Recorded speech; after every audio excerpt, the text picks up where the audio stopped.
Hello, students. How are you all? I hope you are fine. We are reading chapter 5th, The Ashes That Made the Trees Bloom. And today we are taking the last part of this chapter. तो इस chapter का last part हम लेने वाले हैं और इस chapter को कंक्लूड करने वाले इस स्टोरी को कंक्लूड करने वाले हैं। तो बिना टाइम वेस्ट किए हुए हम डायरेक्टली वहीं चलते हैं जहाँ तक हमने इसको रीड आउट कर लिया था। तो let's go there. Yes, let's start. तो हम इसको स्टार्ट करते हैं और देखते हैं आगे क्या है इसके अंदर। तो इसकी लास्ट लाइन हम ले लेते हैं। लास्ट लाइन में क्या था देख लेते हैं। ये रहा। तो let's see. The kind old man hearing that the lord the daimyo was to pass along the high road, कि जो काइंड ओल्ड मैन था, जब उसको पता चला कि जो लॉर्ड है, जो किंग है डायमिनो, वो इस हाई रोड से, इस जो गांव की जो हाई रोड है, जो गांव के पास में से जो सड़क है, वहाँ से वो गुजरने वाले हैं। एंड सेट आउट, और इसीलिए वो जो ओल्ड मैन है वो रवाना हो गया, स्टार्ट हो गया। कहाँ के लिए स्टार्ट हो गया वो ओल्ड मैन? स्टार्ट हो गया वो टू सी हिम, उसे मिलने के लिए। उसे मिलने के लिए वो तैयार हो गया कि मैं उससे मिल के आऊँगा। कौन? ये old man. Taking his basket of ashes, और अपने साथ में जो एसेस वाली बास्केट थी वो भी ले गया। एज द ट्रेन अप्रोच्ड, जैसे ही ट्रेन पास में आई, he climbed up into an old withered cherry tree. तो वो चढ़ गया, किसके ऊपर चढ़ गया? एक मुरझाई हुई चेरी की ट्री के ऊपर चढ़ गया। That stood by the way side, जो रोड के किनारे पे थी। रोड के किनारे पे जो वे साइड के पास में जो चेरी की ट्री थी, जिसके ऊपर न लीव्स थे, न फ्लावर थे, न फ्रूट था, कुछ भी नहीं था, उसके ऊपर वो चढ़ गया। Now in the days of daimyos, daimyos का मतलब उस किंग के, उस लैंड ऑनर के समय में, इट वॉज कस्टम, कि जब ये कस्टम थी कि कभी भी अगर डायमिनोज आते हैं, राजा आते हैं, when their lords passed by, जब कि जो लॉर्ड है, जो भगवान है, जो उनका राजा अगर उनके सामने से निकलता है, गांव वालों के पास में से निकलता है, for all the loyal people to shut up their high windows, कि क्या कह रहे हैं कि जितने भी लोग हैं वो क्या कर लेते हैं, अपनी ऊंची जो विंडोज़ है उसको बंद कर लेते हैं। मतलब घरों की जो विंडोज़ है, जो ऊंची ऊंची है, उस विंडोज़ को बंद कर लेते हैं। They even pasted them fast with a slip of paper, और यहाँ तक कि उसके ऊपर, उसके आगे वो एक पेपर लगा देते हैं, न्यूज़पेपर जैसा वाइट, ताकि विंडो के ऊपर ध्यान ना पड़े, कोई इसके अंदर आ ना सके। So as not to commit the interpretance of looking down on his lordship, ताकि कोई भी ये गलती नहीं कर सके कि वो राजा को ऊपर से देखे, लॉर्डशिप को ऊपर से देखे, कोई भी ये गलती नहीं कर सके। All the people along the road would fall upon their hands and knees and remain prostrate until the procession passed by, और वहाँ पे किस्टम थी कि सब लाइन से खड़े हो जाते, घुटनों के बल बैठ जाते, और जैसे हम भगवान के सामने झुककर नमस्कार करते हैं, ठीक उसी प्रकार से राजा अगर उस रास्ते से निकल रहा है तो गांव के सभी लोग एक लाइन में झुककर नमस्कार करें उस राजा को, जब वो वहाँ से निकल रहा हो। तो the train Drew nearer, train बिल्कुल पास में आ गई। वन टॉल कंपेटमेंट मैन मार्च अहेड, एक लंबा सा जो उनके साथ में आदमी था आगे चलने वाला, वो आगे आता है, carrying out people by the way, और रास्ते में उन लोगों से कह रहा है गेट डाउन योर नीज, की सभी अपने नीज पे, अपने घुटनों पे बैठ जाइए। Get down on your knees, ये कह रहा था। And every one kneel down while the procession was passing, और जब वो राजा का प्रोसेसन, राजा की जो रैली निकल रही थी, उस समय सभी नील डाउन हो गए, मतलब कि घुटनों के बल बैठ गए। Suddenly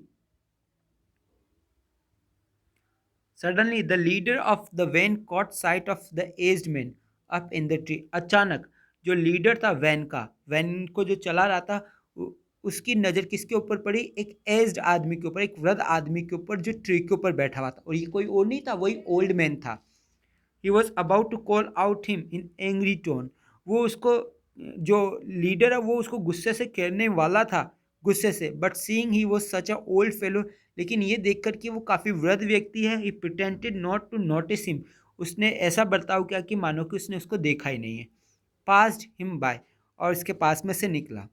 so when the डायमिनोस प्लैंक्विन junior, देखो प्लैंक्विन का मतलब है वैन, और जैसे ही प्लैंक्विन का मतलब रथ या फिर वैन, और जैसे ही राजा का जो रथ है उसके पास से निकला, the old man taking a pinch of ashes from his basket. तो वो हल्का सा एक पिंच, एक चुटकी भर क्या करता है, राख लेता है अपनी बास्केट में से, scatter it over the tree, और इसको ट्री के ऊपर स्कैटर कर देता है, डाल देता है।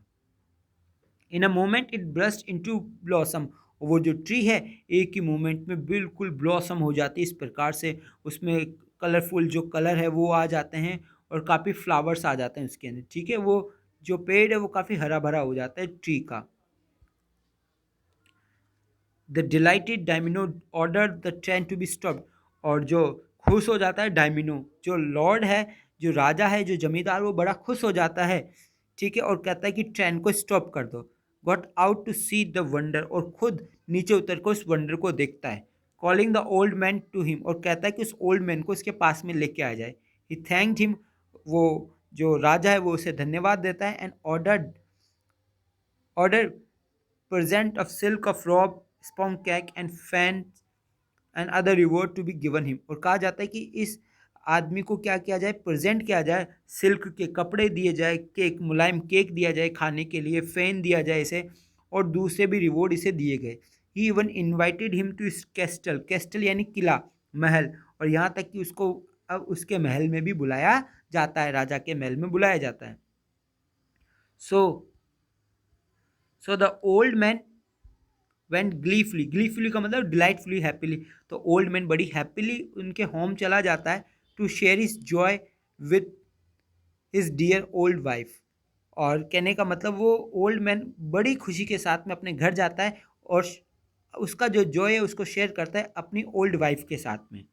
When the greedy neighbour heard of it, और जब वो लालची जो पड़ोसी है, जो उनका दुश्मन था, जब वो इसके बारे में सुनता है, he took some of the magic ashes and went out to the highway, तो वो भी सुनकर क्या करता है, वो जो मैजिक एसिस एसिस थी, राख थी, वो भी इकट्ठी करता है और रोड के ऊपर चला जाता है, हाईवे के ऊपर चले जाता है।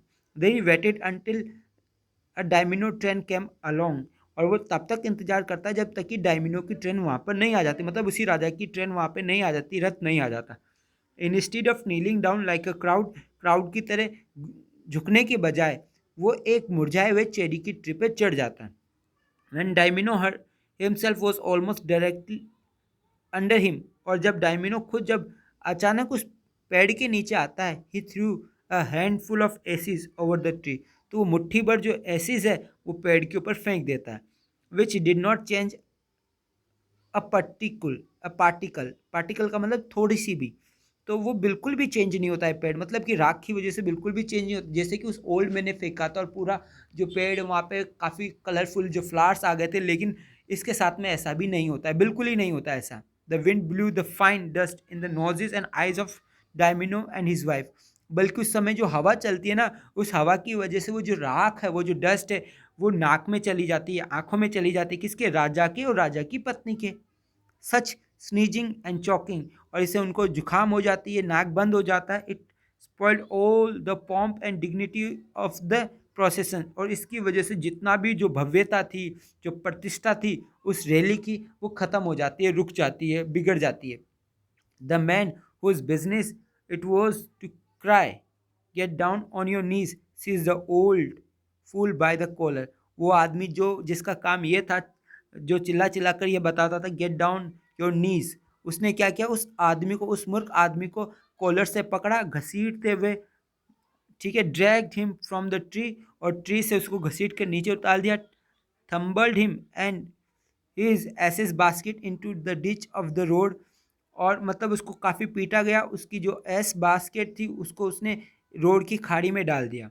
Then beating him soundly he left him for dead, और इतनी बुरी तरह से उसे पीटा गया कि वो अंत में क्या हो गया, डेड हो गया, मर गया। दस दस the wicked old man died in the mud, और इस प्रकार से वो जो बदमाश आदमी था वो उस कीचड़ के अंदर मर गया। But the kind friend of the dog, लेकिन जो अच्छा फ्रेंड था ना उस डॉग का, ड्वेल्ट इन पीस एंड पैलेंटी, वो बड़े आराम से, बड़े शांति से और बड़ी अच्छी तरह से रहने लगा। Both he and his wife lived to a green old age, और अब वो काफ़ी ग्रीन ओल्ड एज में जीने लगे, काफ़ी अच्छी तरह से जीने लगे। तो कहने का मतलब ये कि हमने इस स्टोरी में देखा कि उस नेबर ने उनके डॉग को मार दिया और फिर वो कॉपी करने लगा। उस डॉग ने हमेशा हेल्प की, किसकी, अपने मालिक की, जिनके साथ में वो रहता था, लेकिन उनका नेबर काफ़ी ख़राब था, वो हमेशा बुरा किया करता था, बिल्कुल भी अच्छा नहीं किया करता था, इसलिए अंत में उसके साथ में बुरा हुआ। तो ये स्टोरी हमने देखी, आपको अच्छी लगी होगी। तो goodbye, take care yourself.